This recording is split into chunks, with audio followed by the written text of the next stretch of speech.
Tennis താരം രാധിക യാദവിനെ വെടിവെച്ച് കൊന്ന സംഭവത്തിൽ പ്രതിയും പിതാവുമായ ദീപക് യാദവിൻ്റെ കുറ്റസമ്മത മൊഴി പുറത്ത്.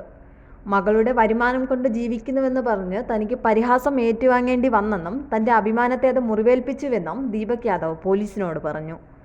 എഫ്ഐആറിലാണ് ഇക്കാര്യം വ്യക്തമാക്കിയിട്ടുള്ളത്.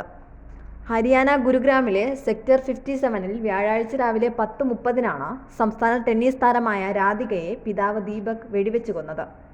സ്വന്തം തോക്കുപയോഗിച്ച് 5 തവണയാണ് ഇയാൾ വെടിയുതിർത്തത്. ഇതിൽ 3 രാധികയുടെ ശരീരത്തിൽ തുളച്ചു കയറി. രാധിക സ്വന്തമായി നടത്തുന്ന ടെന്നീസ് അക്കാദമിയെക്കുറിച്ചുള്ള അഭിപ്രായ വ്യത്യാസമാണ് കൊലപാതകത്തിലേക്ക് നയിച്ചതെന്നാണ് വിവരം. സ്വയം വരുമാനം കണ്ടെത്തുന്നതിനായാണ് രാധിക ടെന്നീസ് അക്കാദമി തുടങ്ങിയത്.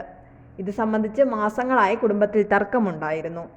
അക്കാദമിയുടെ പ്രൊമോഷനായി രാധിക തയ്യാറാക്കിയ ഇൻസ്റ്റഗ്രാം റീലുകളും പിതാവിനെ അസ്വസ്ഥനാക്കിയിരുന്നു.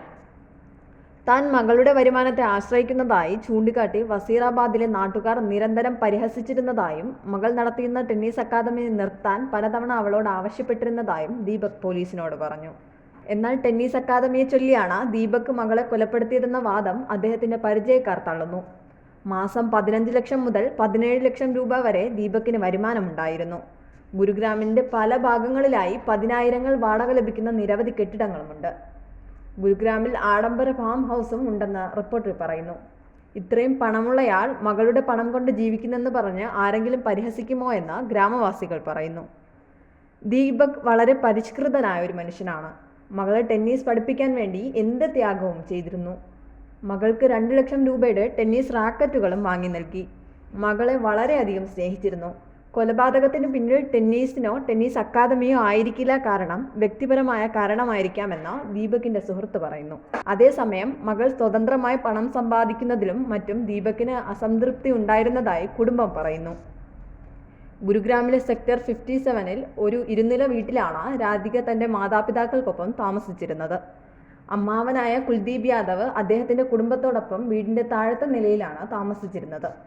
സംഭവ ദിവസം കുൽദീപ് വലിയ ശബ്ദം കേട്ടാണ് 1-ാം നിലയിലേക്ക് ഓടിച്ചെന്നത്. അവിടെ അടുക്കളയിൽ രാധിക രക്തത്തിൽ കുളിച്ച് കിടക്കുന്നതായി കണ്ടു.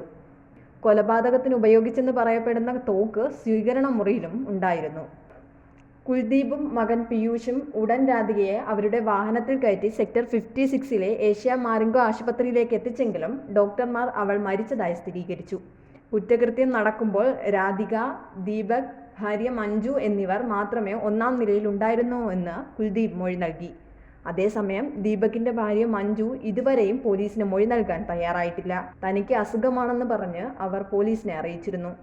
ന്യൂസ് ഡെസ്ക്, വിസ്മയ ന്യൂസ്.